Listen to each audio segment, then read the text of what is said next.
Estimados aprendices, muy buenos días. Dado que, bueno, ya estoy grabando sesión.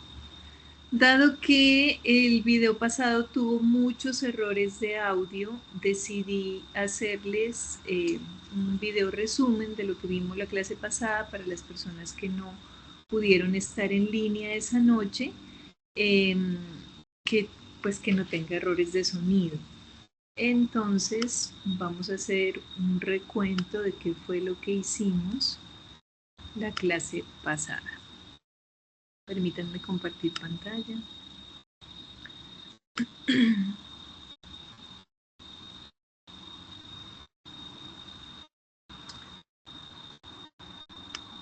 Como recordarán, en este trimestre vamos a aprender todas aquellas operaciones unitarias que hacen parte del proceso de potabilización de aguas.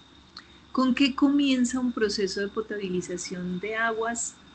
Y de hecho cualquier sistema de tratamiento comienza con unas operaciones denominadas pretratamiento. ¿Qué es un pretratamiento? Son operaciones muy importantes que, como su nombre lo indican, hacen un preámbulo, un tratamiento anterior al tratamiento. ¿Pero por qué son tan importantes? Porque recogen o retiran del sistema elementos que pueden dañar las estructuras de tratamiento como tal. Entonces, ¿qué es lo importante de esta clase o qué es lo que vamos a ver en esta clase? Los tipos de captación de agua, que son las denominadas bocatomas y sedimentadores. Eso es lo que vamos a mirar en esta primera clase de lo que es tratamiento de agua como tal. Entonces, como aparece en este esquema, aquí tenemos la fuente. Ya sabemos, ya vimos la clase pasada que fuentes podemos tener de diferentes tipos en un proceso de potabilización de agua, ¿cierto? Podemos tomar como fuente un río, una quebrada, un lago, un agua subterránea. Vimos también algunos videos de las nuevas tecnologías de captación de agua, de la humedad relativa del ambiente, que también es una fuente viable, de aguas lluvias, de potabilización de agua a través de esferas de helio en Europa. Entonces, fuente, cuando nos referimos a fuente, hablamos de todas esas circunstancias, todos esos elementos de donde podemos captar el agua para luego potabilizar. Dentro de este proceso de pretratamiento, donde vamos a ver las bocatomas y los sedimentadores, que es el tratamiento convencional de una planta de agua potable, comenzamos con las rejillas. Las rejillas están dentro del proceso de pretratamiento. ¿Y para qué sirven las rejillas? Las rejillas sirven para retener sólidos muy grandes. ¿Sólidos muy grandes de qué tipo? Si estamos hablando de una planta de tratamiento como las que tenemos acá en el Quindío o en muchas otras regiones montañosas de Colombia, donde tenemos la posibilidad de captar aguas puras de quebradas altas, pues estaremos hablando de hojas, palos, de pronto piedras, todo lo que pudiera traer el curso de un río o una quebrada. Si estamos hablando de otro tipo de bocatomas como las que tenemos sobre el río Cauca, de donde son las captaciones para la ciudad de Cali, por ejemplo, o del río Magdalena, pues vamos a tener otro tipo de fuente, ¿cierto? Una fuente que es un río caudaloso, que recorre gran parte del país y que por lo tanto tiene otro tipo de contaminación. Entonces, muy seguramente, pues en estos ríos vamos a encontrar algo más que piedras y hojas, ¿cierto? Por la contaminación que ya trae. Para eso sirven las rejillas, para captar residuos sólidos grandes que si permitimos que entren al proceso, pues nos dañan la coagulación, floculación, filtración y todo lo demás que sigue. ¿Cuál es el otro sólido que necesitamos retener en ese pretratamiento? Esos sólidos que son fácilmente sedimentables, y ahí es donde estamos hablando de esas arenas silíceas de gran peso que simplemente con dejarlas en reposo sedimentan fácilmente. Entonces, prácticamente el pretratamiento en una planta de agua potable pues va a tener relación con el retiro de sólidos grandes en rejillas, más pequeños pero pesados porque son silicios o minerales en un sedimentador. Ya la próxima clase hablaremos de coagulación, floculación y sedimentación, filtración en las siguientes que se especializan en retener sólidos de menor tamaño. Cuando hablamos de rejillas, entonces, tenemos diferentes tipos que corresponden. Una rejilla no se pone al azar, chicos. Las rejillas que ustedes encuentran en las plantas de tratamiento corresponden o están asociadas a un diseño. ¿De qué depende el diseño? Pues de lo que les hablé hace unos minutos, del tipo de fuente, de dónde está ubicada la bocatoma, de qué tipo de bocatoma es. Entonces, esto nos lleva a identificar algunas características importantes de esas rejillas, como el caso de la inclinación. El ángulo de inclinación es importante, por lo general están entre un 10 y 20% de inclinación respecto al flujo del agua, y esto hace que sean en ocasiones más fáciles de limpiar, o que cuando hay mucha sedimentación, porque cuando llueve pues los ríos cargan altas cantidades de sólidos, pues no se saturen, no se bloqueen. La separación entre barrotes está en términos generales entre 75 y 150 milímetros. Como les digo, está asociado también al tipo de fuente, porque el tipo de fuente nos va a decir qué tipo de elementos sólidos es lo que tenemos que retener, ¿cierto? Y el ancho de la rejilla, pues obviamente va a depender del caudal, de la cantidad de agua que necesitemos captar. En este punto necesito que revisemos los tipos de bocatoma. Me parece que están por acá arriba en el documento. Y que vamos a tomar, no quiero pasarlos, no quiero pasar sin que hagamos una revisión importante de estos tipos de captaciones. Entonces, miren, las rejillas, que son el primer paso o el primer pretratamiento, por lo general van ubicadas en estos tipos de captaciones. No es un requisito, no todos los sistemas de captación comienzan con una rejilla, pero sí es normal que se la pongan estas estructuras o justamente después o a la salida de la estructura de captación. Entonces vamos a mirar algunos tipos de captaciones, como las captaciones de toma lateral. Permítanme, buscamos una imagen.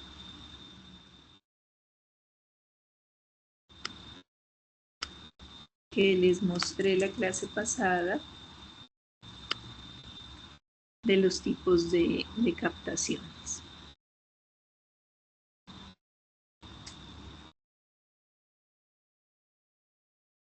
Comenzamos entonces analizando la primera que nos plantea acá el documento, que es una toma lateral. Como su nombre lo indica, pues una toma lateral donde va a estar ubicada a uno de los lados de la corriente, ¿cierto? En un, vamos a ver acá un video. Es una forma de ubicar las bocatomas para que puedan captar el agua que llega de manera lateral.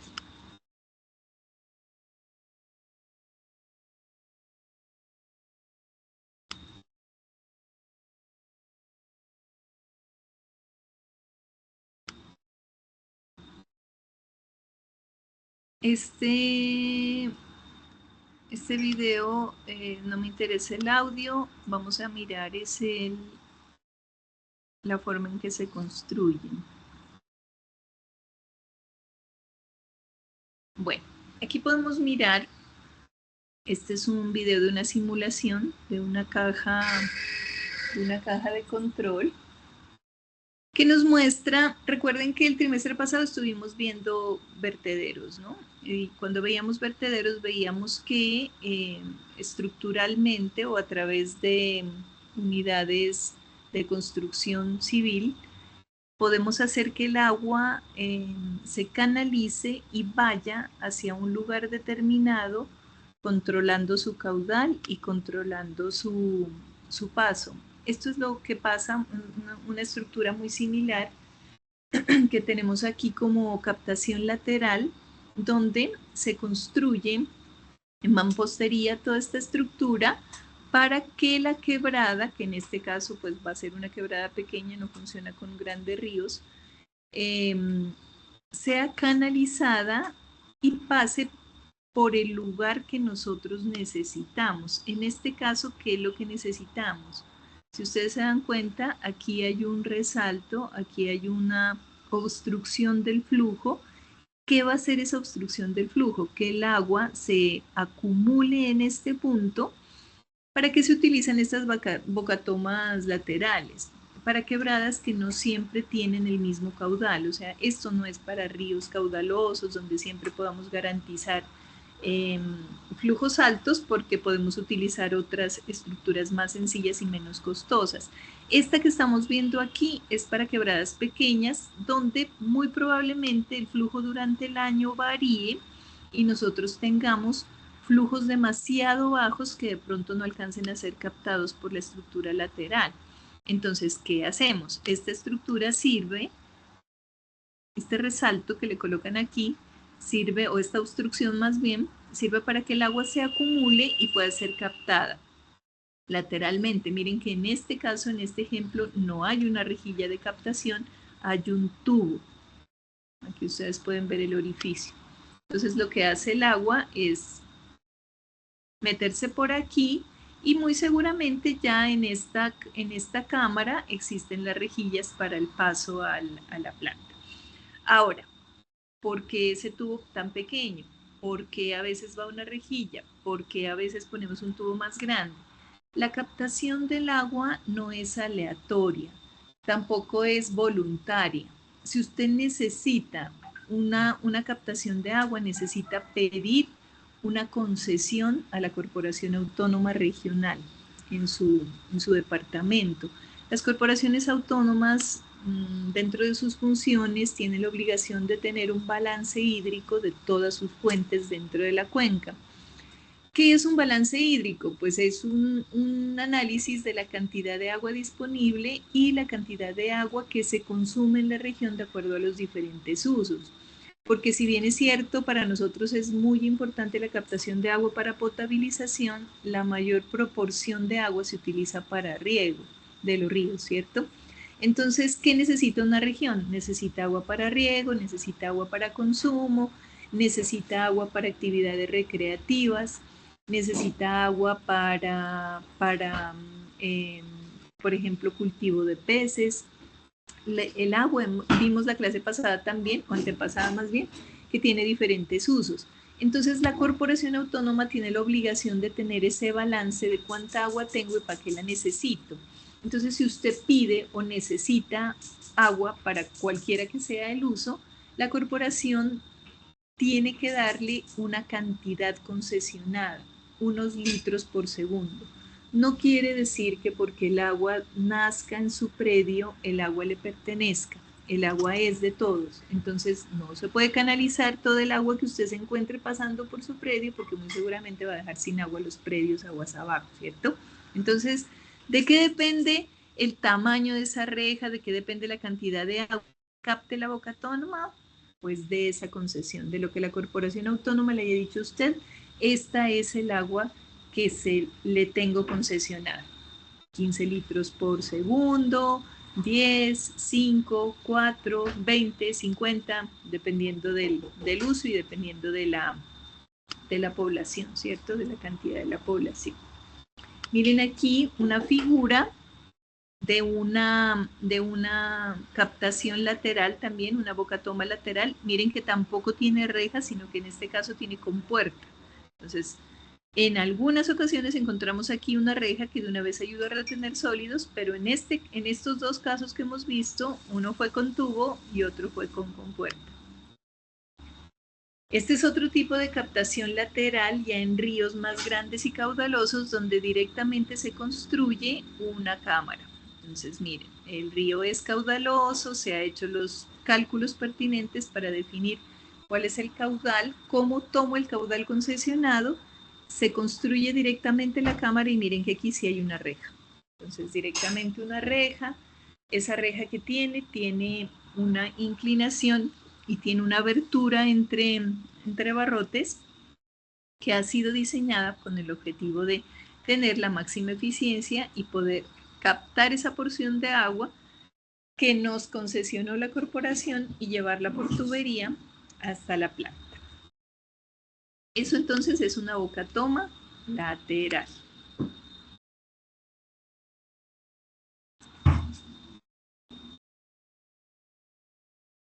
Acá les muestro una bocatoma lateral de los compañeros de ustedes de otra ficha. Esto es la captación de Génova, que es una de las poblaciones acá del Quindío. Como se pueden dar cuenta, aguas sumamente claras, aguas de montaña, pero también, como se pueden dar cuenta, miren que el río tiene muy poca profundidad, muy poca profundidad. Entonces, ¿cuál fue la opción? En este caso, se hizo un canal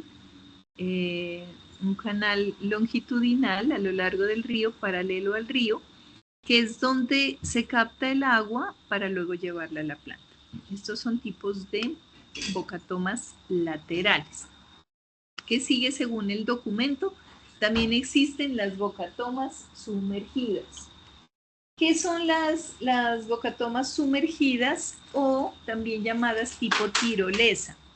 Son bocatomas que por circunstancias específicas del río es más sencillo captarlas teniendo una reja interior en el cauce del río. Entonces miren, aquí no hay estructuras transversales. Bueno, esta que vemos aquí es como mixta, pero me interesa que vean en este momento esta bocatoma de fondo. Entonces, ¿qué pasa? El río corre por aquí, por caudal, por las diferencias de caudal en las diferentes etapas del año. De pronto es probable que no sea viable una bocatoma lateral, entonces es más fácil una de fondo. Estas son bocatomas de fondo o bocatomas tirolesa. Entonces la tubería está por dentro, por debajo, se construye la estructura civil necesaria y se instala la reja, que se parece mucho a los sumideros que ustedes pueden ver en las ciudades que captan el agua lluvia cuando corre por las calles, lo mismo, pero debajo de un río. Entonces muy seguramente usted no va a ver la reja como tal, ni va a ver la bocatoma porque el río va a estar pasando por encima, pero lo que sí va a ver es la estructura que ya se lleva el agua, bien sea como canal abierto en este caso, o como tubería que se lleva el agua hasta la planta. Entonces esa es la diferencia entre una bocatoma lateral y una bocatoma de fondo o tirolesa, así se llama. Ahora, que también existen estructuras que combinan las dos cosas. Bocatoma de fondo tirolesa y bocatoma lateral. Entonces esas son las que el documento llama captación mixta. Mixta, tienen de las dos, tanto lateral como de fondo o tirolesa. Ahora, existen otras circunstancias en los ríos que hacen que sea muy difícil tener una bocatoma fija, porque si ustedes se dan cuenta, tanto la lateral como la sumergida o incluso la mezcla de las dos, pues son estructuras que se tienen que construir, ¿cierto? Que tienen un costo, obviamente, que tienen unas condiciones que hacen que no se puedan mover. O sea, yo ya construyo una bocatoma lateral, luego no puedo decir, ay, era mejor hacerla más abajo, más arriba, o mire que el caudal no me dio. Todas esas son circunstancias que obedecen a un diseño y obedecen a un movimiento, a un comportamiento hidráulico de las fuentes que no es igual en todas las épocas del año. Incluso algunos ríos tienen una dinámica que varía de un año al otro, que varía de una época al otro. Tienen ciclos que pueden demorar perfectamente 10, 15 años. Entonces, Todas esas circunstancias hacen que algunas de las fuentes no sean viables para construcción de bocatomas laterales o de fondo. Recuerden que las de fondo se llaman tirolesas. Entonces, existen este tipo de captaciones que se llaman captaciones flotantes con elevación mecánica. ¿Qué es esa vaina entonces? Como su nombre lo indica, una captación flotante, vamos a ver una imagen, es una estructura flotante, miren aquí está la imagen perfecta, es una estructura flotante, una balsa, con una bomba que nos permite captar el agua a determinada profundidad. Justo en esta fotografía podemos mirar que muy probablemente la altura o el nivel del agua sea muy variable y que por lo tanto se requiere no siempre vamos a tener la misma altura de captación. Entonces, esta valla o esta balsa lo que hace es que si la elevación de la altura del río pues bajó, ella también baja. Y se subió, ella también sube. Entonces, eso nos permite tener esa estructura flotante, flexible, para poder agarrar el agua en cualquiera de las circunstancias que tenga el río. Miren aquí una figura transversal, entonces esto está flotando.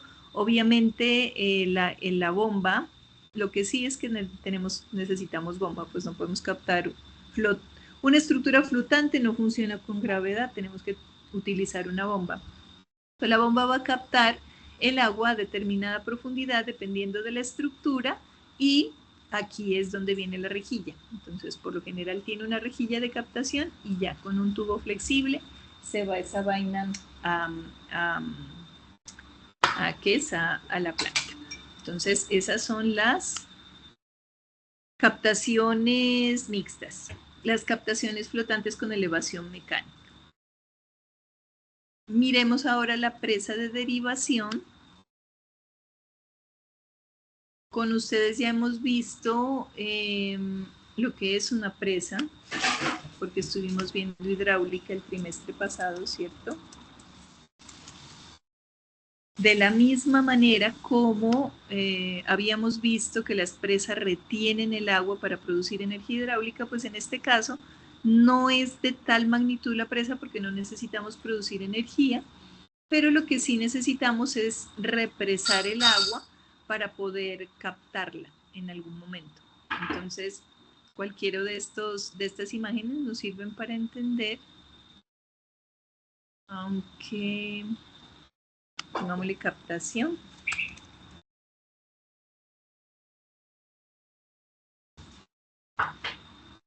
Bueno, no nos salen imágenes distintas. ¿Qué es lo importante de este sistema? Pues que nos permite retener el agua, aglomerarla,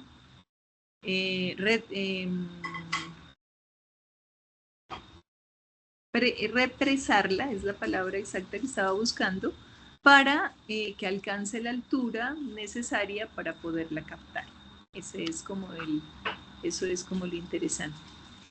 Entonces, ¿en qué consiste? Consiste en estructuras, prácticamente vuelven el sitio como una piscina superior.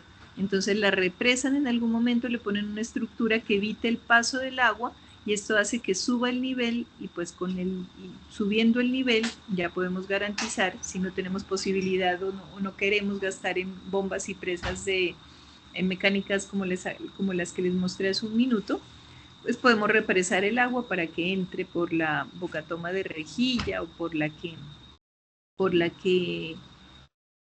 que decidimos construir.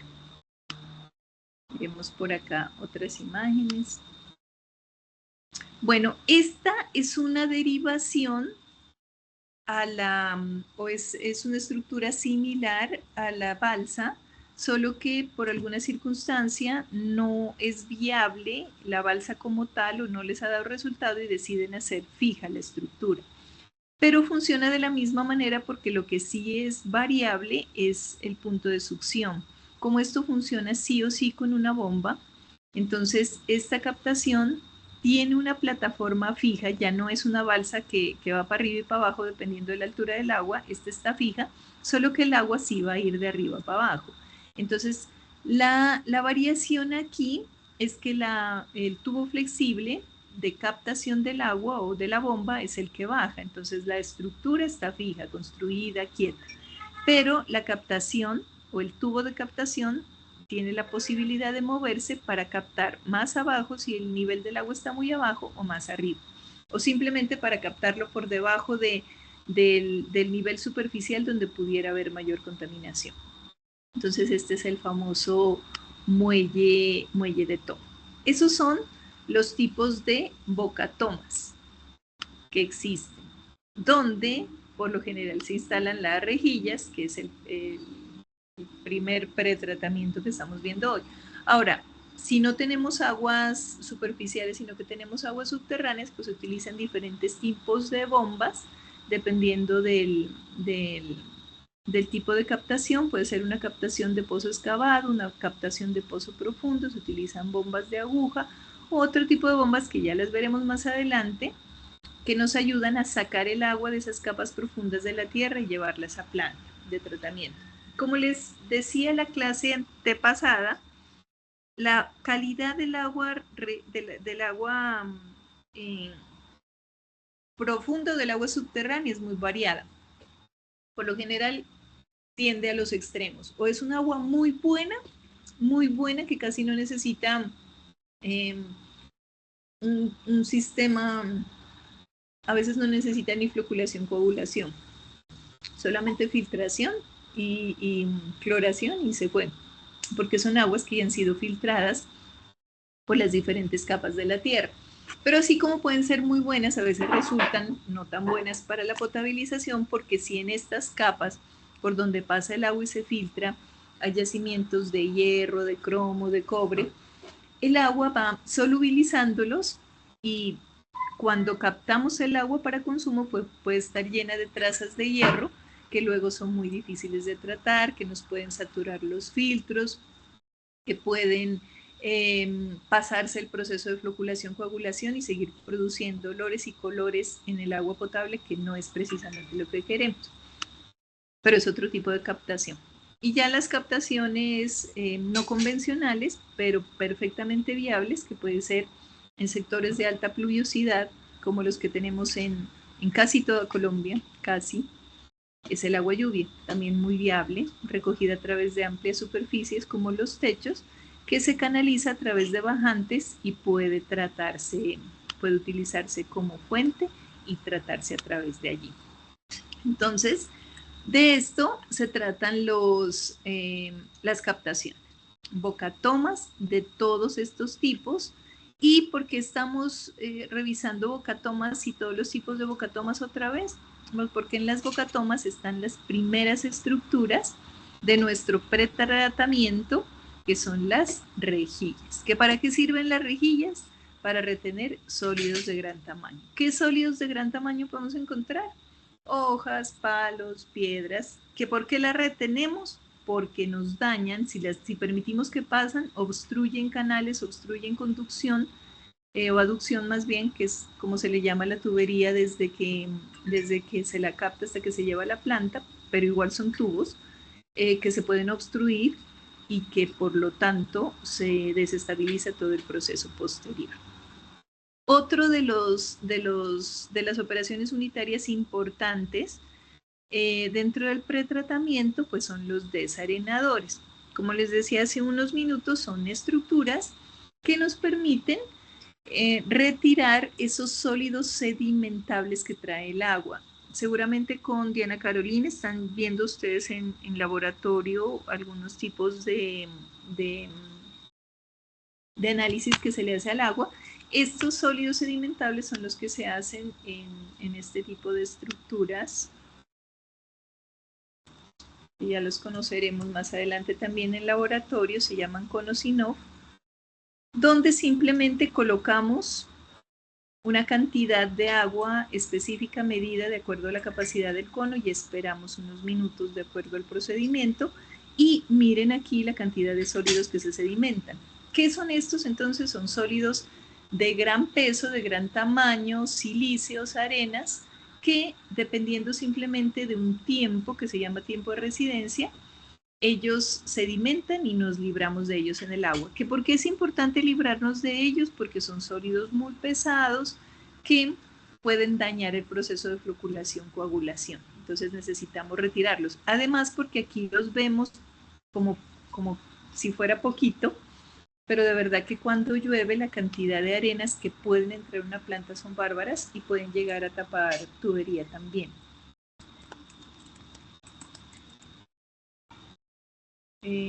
Desarenadores, perdón.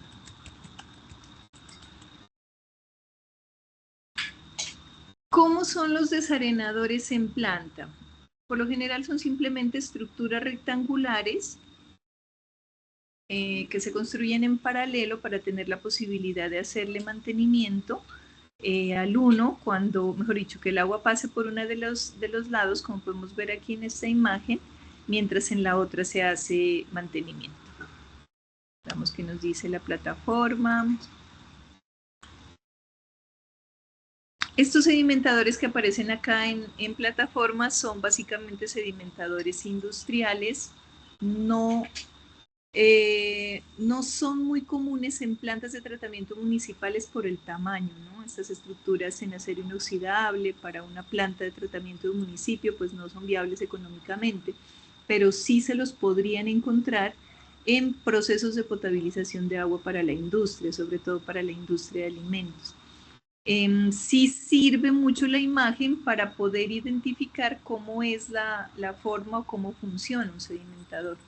¿Qué es lo ideal? Pues que tuviera esta estructura como tipo tolva para que el agua entre, cumpla un tiempo de residencia, que es el tiempo en que va a estar allí estancada. En ese tiempo, las arenas que fácilmente sedimentan se vayan al fondo, o sea, a esta cámara, y este dibujo, especialmente que muestra aquí la plataforma, pues tiene un tornillo sin fin, que es una forma de sacar las arenas cuando no se las puede vaciar por el fondo. ¿Qué sería lo más fácil? Pues que esto tenga una compuerta o una válvula y por aquí podamos librarnos de las arenas hacia abajo, ¿cierto? Pero cuando no hay esa posibilidad, entonces existe esta opción del tornillo sin fin que saca las arenas y las lleva a un depósito. Aquí podemos ver la imagen. Las lleva a un depósito que luego se saca de la planta. Estas arenas por lo general son regresadas directamente a la fuente, que no les voy a decir que es lo máximo regresar arenas a la fuente, pero son arenas que no están contaminadas, porque miren que hasta el momento no se ha hecho nada más que quitarlas. Entonces no tienen químicos, no tienen otras sustancias que pueden ser dañinas para el medio de donde provienen, porque son las mismas arenas que sacamos del río, entonces por lo general se devuelven, ellas no hay inconveniente con eso. Aquí nos dan algunas características de los desarenadores.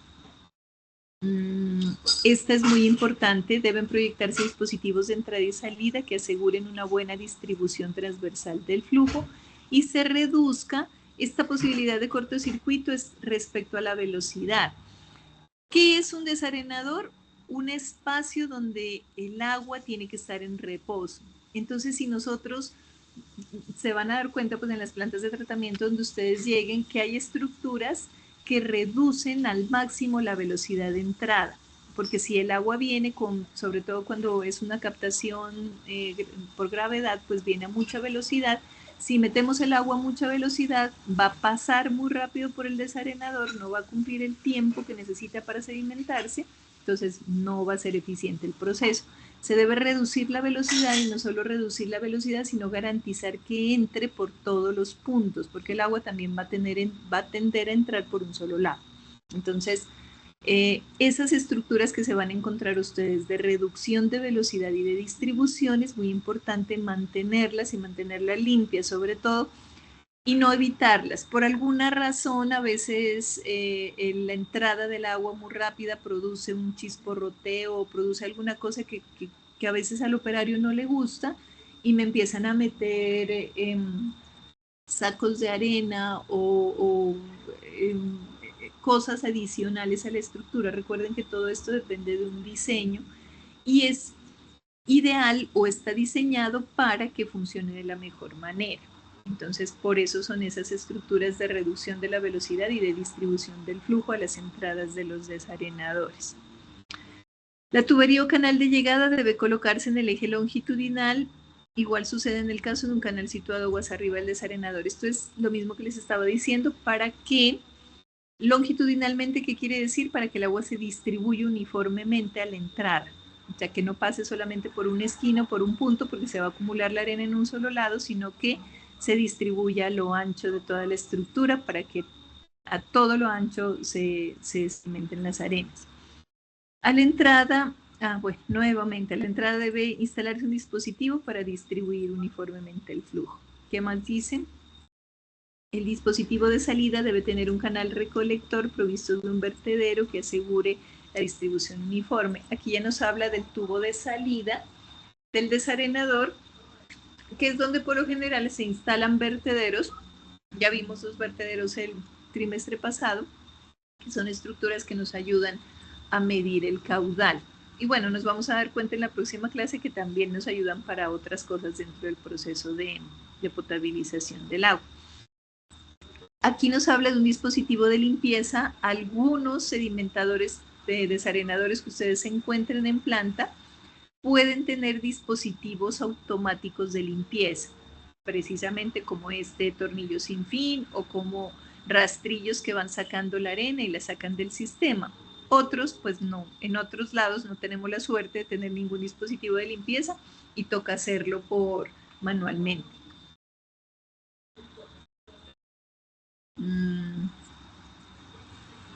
También podemos tener dispositivos de rebose cerca de la entrada del desarenador. ¿Qué es un rebose?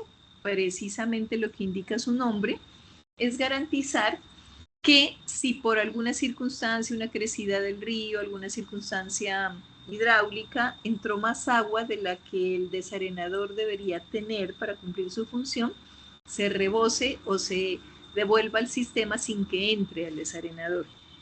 Porque si entrara más caudal de agua del que fue diseñado, pues obviamente vamos a tener turbulencia y no vamos a lograr una buena remoción.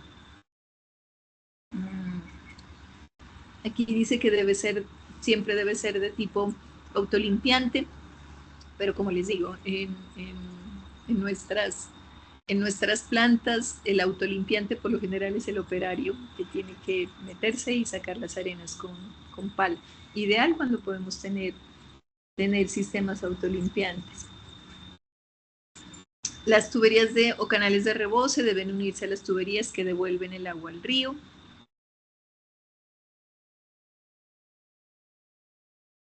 Y también es importante tener una caja de inspección lo más cerca posible del descargue de las arenas para identificar la cantidad de arenas que han sido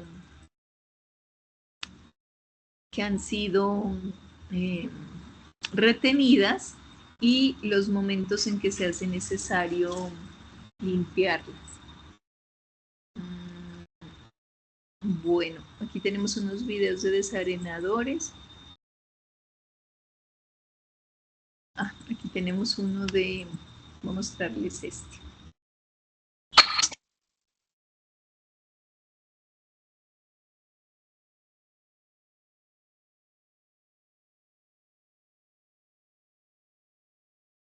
Bueno, como no me está tomando el audio, les puse acá los subtítulos. Nos cuentan aquí que es una parte muy importante el desarenador dentro del sistema, pues porque nos permite justamente eliminar esas partículas que son de tipo mineral. Las arenas son consideradas minerales, lo que no pasa con todos los sólidos, ¿no? Ustedes saben que los sólidos también pueden ser de tipo orgánico, no necesariamente mineral.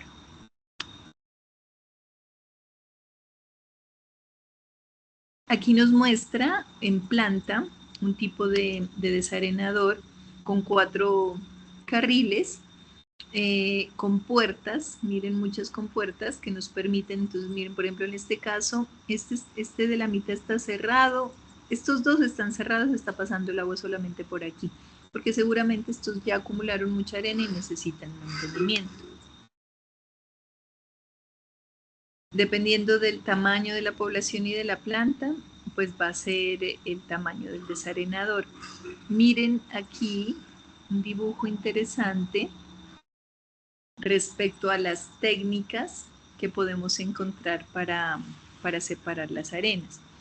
La separación natural, que es simplemente dejar que el agua esté en reposo por determinado tiempo y nos libremos así de las arenas, como este tipo de desarenadores que son autolimpiantes y mecánicos, ¿no? Entonces, lo que les decía del tornillo sin fin o la tolva. Uy, se pasó esto muy rápido. Miremoslo aquí, con calma. Entonces, una zona donde vienen el agua sumamente llena de arenas, y este es un tipo de desarenador rotatorio que va como ayudando a filtrar el agua a través de este tambor, y las arenas que se van reteniendo aquí las va llevando por un tornillo sin fin hasta la tolva. Entonces miren, no es una estructura cónica, no es una estructura como que permita sacar las arenas por debajo, sino que este tipo de desarenadores autolimpiantes mecánicos de una vez hacen a través de un tambor rotatorio prácticamente la filtración de las arenas y la sacan. Eso maravilloso si encontramos plantas así. Seguramente en la industria de alimentos es más fácil que ustedes encuentren este tipo de desarenadores. Porque en las plantas de agua potable pues no es la verdad muy viable la construcción de este tipo de, la compra de este tipo de estructuras que son mecánicas. En las plantas muy grandes y sobre todo públicas, procuramos que sea la fuerza del agua y los procesos naturales los que nos ayuden con el tratamiento, y procuramos evitar el uso de energía eléctrica y el uso de elementos que tengan que ser reemplazados o que necesiten mantenimiento. Entonces, este es por lo general un desarenador convencional. Miren acá las compuertas para garantizar que el agua entre o no entre dependiendo de la necesidad, y la longitud obviamente, el ancho, el largo y la profundidad van a depender del tipo de sólidos que tengamos en la fuente. Acá podemos ver también el canal de desagüe. Este es otro tipo de desarenador, que es un desarenador rotatorio, o es un desarenador tipo hélice, que nos va a permitir utilizar otra de las propiedades mecánicas del agua, que es la fuerza, la inercia, ¿cierto? Fuerza centrípeta y centrífuga.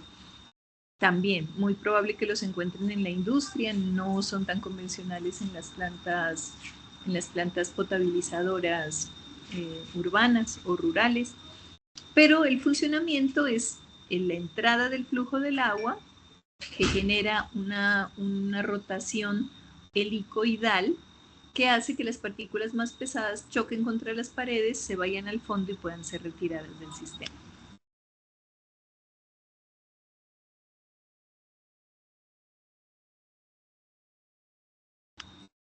Conclusión: los sedimentadores pueden ser de tornillo helicoidal, como el que acabamos de ver, que tienen un tornillo que se llama también tornillo de Arquímedes, que transporta la arena por un conducto inclinado ascendente hasta la parte alta del tornillo. O sea, el tornillo sin fin se llama tornillo de Arquímedes, es llamado tornillo de Arquímedes.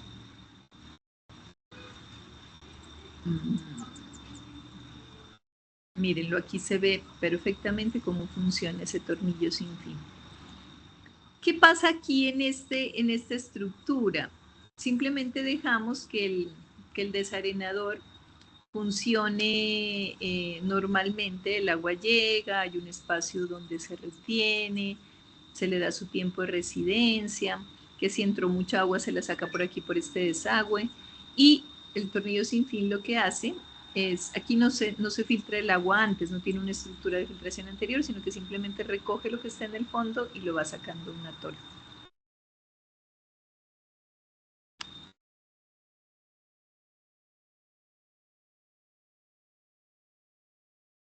Bueno, hay otros que utilizan un sistema de rastrillo. Tal cual como su nombre le indica, son aspas giratorias. Estos son desarenadores circulares por lo general. Y estas que ven aquí atravesadas son las aspas. Son como escobas profundas que van girando muy lentamente y que agarran esas arenas sedimentadas y las van metiendo a la estructura que se haya diseñado para sacar las arenas por el fondo. Entonces las van barriendo y también funcionan en estructuras rectangulares para garantizar como que la arena no se quede en el fondo, sino a través de un sistema mecánico correrla, como barrerla y llevarla al sitio de desagüe. Como les digo, no siempre tenemos la dicha de contar con estas estructuras y por lo general pues son los obreros a los que les toca o los operarios a los que les toca a los que les toca limpiar, como lo que vemos aquí en este video. Miren, esto es lo típico que podemos ver en una planta, de pronto una más pequeña, una más grande, pero se cierra el espacio que haya sido, seguramente aquí hay otro canal lateral, el otro debe estar funcionando, pero este pues está tapado de arenas. Miren la cantidad de arenas, no tiene un desnivel, no tiene un tornillo helicoidal, no tiene unas aspas. ¿Quién es el que tiene que realizar el lavado? El operario. Entonces aquí lo está haciendo con manguera de alta presión. No siempre tampoco tenemos mangueras de alta presión, entonces a veces toca con palo. Pero sí es bastante la cantidad de arena que se puede llegar a acumular en un desarenador. Veamos esta animación.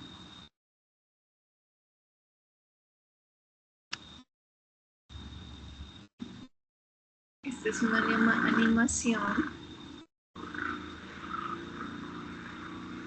de un desarenador mecánico con tolva